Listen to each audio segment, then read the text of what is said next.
ሻለቃ ወደ ቦሌ አካባቢ ልዩ ስሙ የርና ሞል ተብሎ የሚጠራው ቦታ ላይ የግድያ ወንጀል ተፈጽሟል። በአስቸኳይ እንድትመጣ። አሁኑኑ መጣ።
ዝም ማለት መብታል።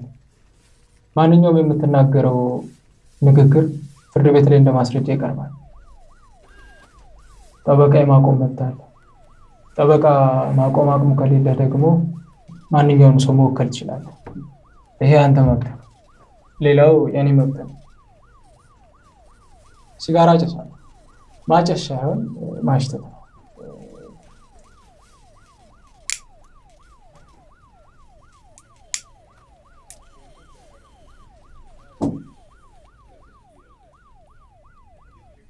የሲጋራ ጭስ የሚረብሸው ካለ ያሳውቅ።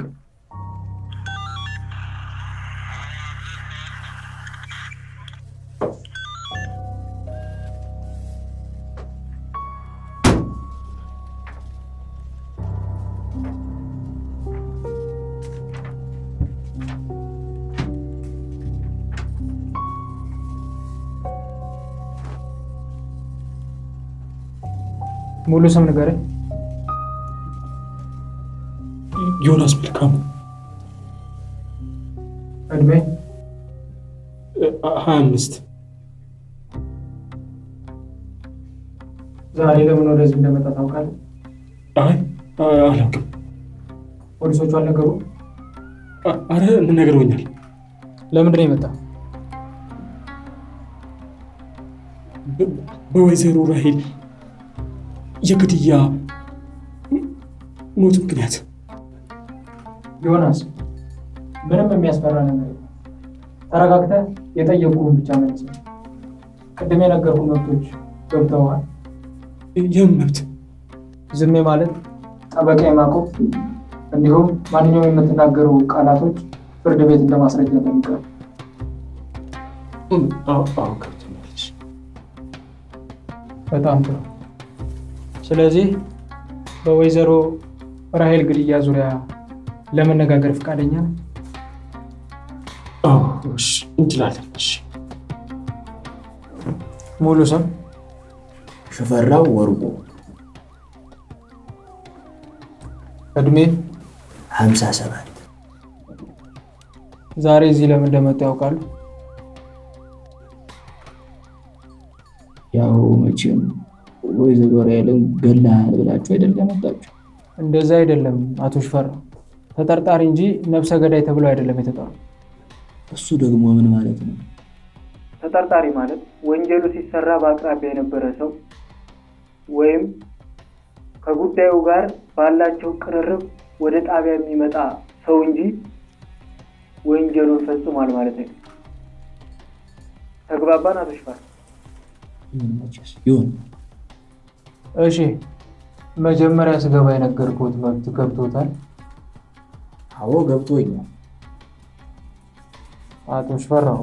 ስለዚህ በወይዘሮ ራሄል ግድያ ዙሪያ ለመነጋገር ፈቃደኛ ነው? ታዲያ ለምን መጣው?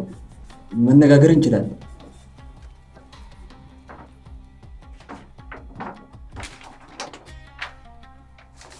ስምህን ማን ልበል? ፌዴል ወልደማርያም ይባላል። እድሜ? 45። እሺ፣ ዛሬ ለምን ወደዚህ እንደመጣ ታውቃለህ? አዎ አውቃለሁ። ለምንድን ነው የመጣው? በወይዘሮ ራሄል ግድያ ተጠርጥሬ። ቀደም የነገርኩህን መብቶች ተረድታችኋል? አዎ በሚገባ።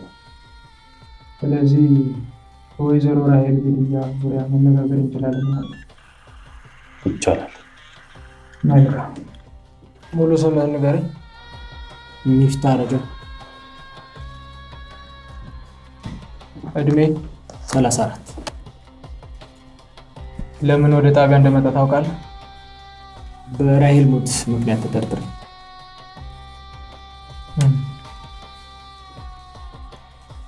ቅድም የነገርኩህ መብቶች ገብተዋል? ይቅርታ፣ የትኞቹ ነበሩ? ዝም ማለት መብት፣ ጠበቃ የማቆም መብት፣ የምትናገራቸው ንግግሮች ፍርድ ቤት እንደ ማስረጃ ሆኖ እንደሚቀርቡ። አስታውስኳቸው። ወይዘሮ ራሄል ላይ ስለተፈጸመው የግድያ ወንጀል መነጋገር እንችላለን? ይችላል። መልካም። ሙሉ ስምህን ንገረኝ። ሱራፌል ግርማ። እድሜ? 29። ለምን ወደዚህ እንደመጣ ታውቃለህ? አዎ። ለምንድን ነው የመጣው? በራሄል የግድያ ወንጀል ተጠርጥሬ። ቅድም የነገርኩህን መብቶች ታስታውሳለህ? አስታውሳለሁ። ስለዚህ በወይዘሮ ራሄል ግድያ ዙሪያ ለመነጋገር ፈቃደኛ ነህ? አዎ እንችላለን። ስምህን ማን ልበል? ናትናኤል ቡክ። እድሜ? 26። ለምን ወደዚህ እንደመጣ ታውቃለህ? አውቃለሁ። ለምንድን ነው? በራሄል የግድያ ወንጀል ተጠርጥሬ። ቅድም የነገርኩህን መብቶች ተረድታችኋል? ታስታውሳቸዋለህ? አስታውሳለሁ። በወይዘሮ ራሄል ግድያ ዙሪያ ለመነጋገር ፈቃደኛ ነህ? እሺ እንነጋገር። አቶ ፍሬዘር፣ ከወይዘሮ ራሄል ጋር ያለ ግንኙነት ምንድን ነው? በስራ ነው የተዋወቅነው። በምን አይነት ስራ? የሆቴልና ቱሪዝም ስራ አስኪያጅ። በሆቴል ምክንያት ነበር የተዋወቅነው። ከዛ አንዳንድ የምንሰራቸው የግል ስራዎች ስለነበሩ አብረን መስራት ጀመርን። የግል ስራ ልትነግረኝ ትችላለህ? አንዳንድ እቃዎች ከውጭ እያስመጣሁ አከፋፍላለሁ። ከወይዘሮ ራሄል ጋር ለመጨረሻ ጊዜ የነበራችሁ መስተጋብር እንዴት ነው? ማለት አልገባኝ። ማለቴ በምን አይነት ሁኔታ ነው የተለያየው? በጣም ሰላማዊ የሆነ ሁኔታ ነበር የተለያየ። ከወይዘሮ ራሄል ጋር አለመግባባት ወይም ክርክር ነበር? አይ የለም። ነገር ግን ያው ስራ ስትሰራ አንዳንድ አለመግባባቶች ይፈጠራሉ። ምን አይነት አለመግባባት? ያው ቀለል ያሉ አለመግባባቶች ናቸው እንጂ ለመገዳደል የሚያደርሱ ምክንያቶች እንኳን አይደለም። ወይዘሮ ራሄልን ለመጉዳት የሚፈልግ ጠላት ነበር? አይ ጠላት እንኳን የለም። ቆይ ግን ጠላት እንኳን አይደለም፣ ግን ከእንጀራ ልጇ ጋር ጥሩ ግንኙነት እንደሌላ ታውቃለህ። ማለት ባለቤቷ ውጭ ሀገር ነው፣ ማለት የእንጀራ ልጇ አባት። አንዳንዴ የከፋ ንግግር እንደሚናገራት እንደሚስትባት ነግራኝ ታውቃለች። ግን ወንጀሉን ፈጽሟል እያልኩ አይደለም። ተራ የቤተሰብ ጸብ ሊሆን ይችላል። የእንጀራ ልጇ ስሟ ማን? ሱራፌል ይባላል። ሱራፌል፣ ከወይዘሮ ራሄል ጋር ያላችሁ ግንኙነት ምንድን ነው? የአባቴ ሚስት ነች። ማለቴ እናቴ ነች፣ የእንጀራ እናቴ ነች።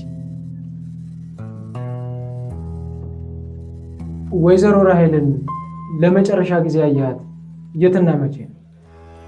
የሞተች ቀን ጠዋት እቤት ነው ያየኋት። ለመጨረሻ ጊዜ ስትለያዩ በምን አይነት ሁኔታ ነበር የተለያዩ? በሰላም ነበር። በዛን ቀን ግን ጎረቤቶቻችሁ እየተጫጫችሁ እንደነበር ነው የነገሩ? አንዳንድ የቤተሰብ መሀል አለመግባባት አይጠፋም። የእናንተ ግን እንደዛ እንዳልነበረ ነው። በየጊዜው እንደምትጣሉ ነው በአካባቢው ያሉ ሰዎች የነገሩ። እንደነገርኩ ነው መርማሪ፣ የቤተሰብ አለመግባባት እንጂ ሌላ ነገር አይደለም።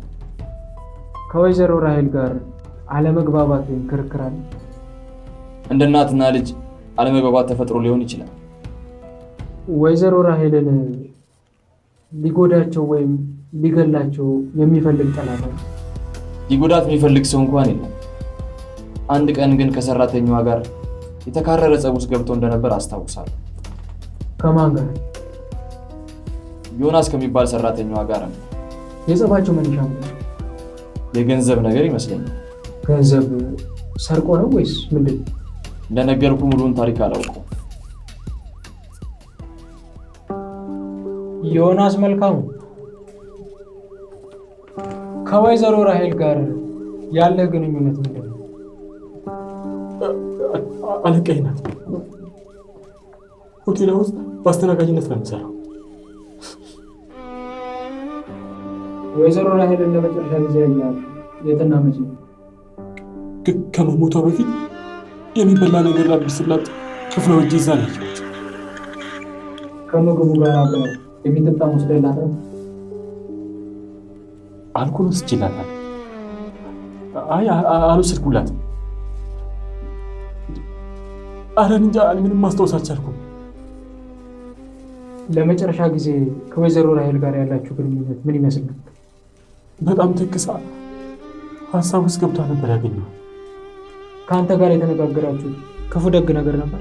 አይ በሰላም የተለያየ ነው። ከወይዘሮ ራሄል ጋር አለመግባባት ወይም ክርክር ነበረ? ኧረ አልነበረንም። ረጋ ብለህ አስታውስ። ተከራክራችሁ አታውቁም?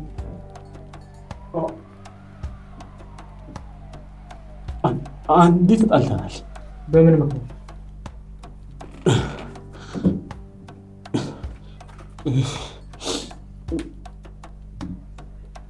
እያስተናገድኩ ባለሁበት ሰዓት ለቪአይፒ እንግዶች መጠጥ ይዤ ሲሄድ ድንገት ወደቅኩና በእጅ ላይ የነበሩት በጣም ውድ መጠጦች መሬት ላይ ወድቀው ከጥቅም ውጭ ሆኑ።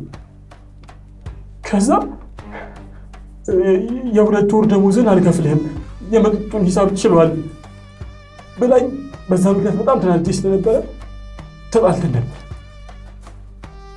ወይዘሮ ራሄልን ለመጉዳት የሚፈልግ ጠላት ወይም ሰው አለ? እሱን ከነገርኩህ እኔ ነፃ እወጣለሁ? አዎ በነፃ አሰናብታ።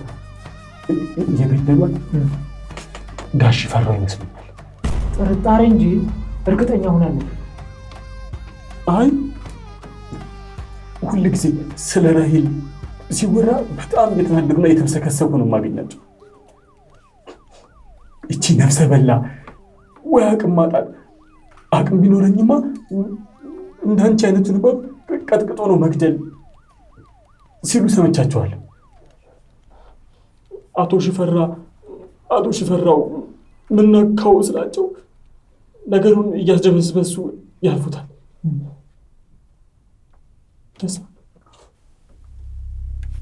አቶ ሽፈራው ከወይዘሮ ራሄል ጋር ያሉት ግንኙነት ምንድን ነው? ያው በወይዘሮ ራሄል ሆቴል ውስጥ በሼፍነት ሙያ አገለግላለሁ። ለመጨረሻ ጊዜ ያዩት መቼና የት ነው? ያረፈሽ ቀን ጠዋት ኪችን መታ ነበር ያየኋት።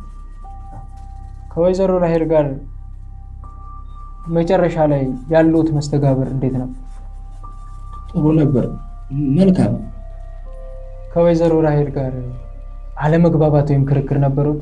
አረ በፍጹም አንድም ቀን ክፉ ደግ ተነጋግረን እንኳን አናውቅም። ያገኘነው መረጃ ግን እንደዛ ያሳያል። እና ምንድን ነው የሚያሳየው?